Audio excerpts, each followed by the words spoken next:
Hello, it's the final week of UT Mental 3.0, and this week we're going to be talking about resiliency. For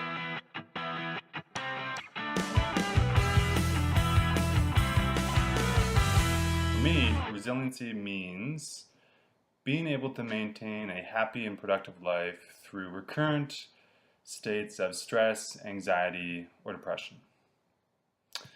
Resiliency doesn't mean that these states are never going to happen again, because I don't think mental health works that way. A lot of bloggers last week were talking about how challenges with mental health aren't a phase, and they're not something that's going to change overnight with the flick of a switch. Being resilient is a commitment to try and manage and understand your struggles with mental health. Awareness is being able to recognize when you are entering a negative mental state, when you're in one, and equally as important, when you're not in one. For me, the most helpful tool for awareness is meditation.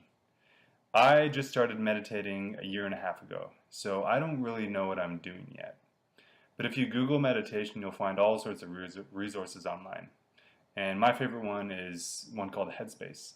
It's a website and it's an app, which means that I can meditate wherever I am, whenever I want, through these sort of guided meditation videos. And they're really great.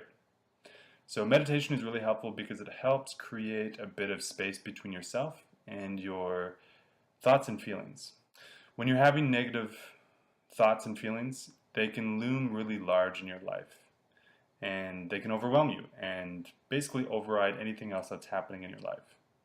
Meditation helps create a bit of space between yourself and those thoughts and feelings. It does that by teaching you to just recognize that they're happening, but not to get wrapped up in them, or not to let them define you.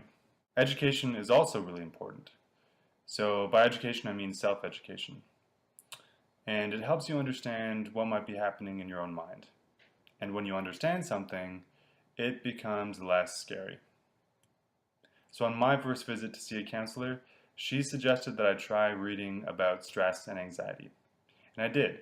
And it was really cool to see written down on a page exactly how I was feeling. It broke down that sense of isolation to know that other people all over the world doing all sorts of different things were having the exact same issues that I was. Also, seeing it on a page written like that really makes it feel less a part of your identity.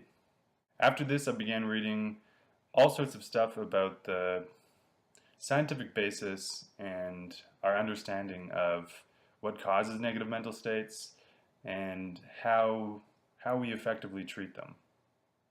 And eventually I landed on something called cognitive behavioral therapy, or CBT. Basically everything that I've talked about in my last 3 videos. So if any of that has been at all helpful, or if it's resonated with you at all, I would encourage you to read more about CBT. Just Google it and you'll find all sorts of online resources. There are also a lot of books at the UTM library dedicated to this topic. My last point about resiliency is prevention, or being proactive.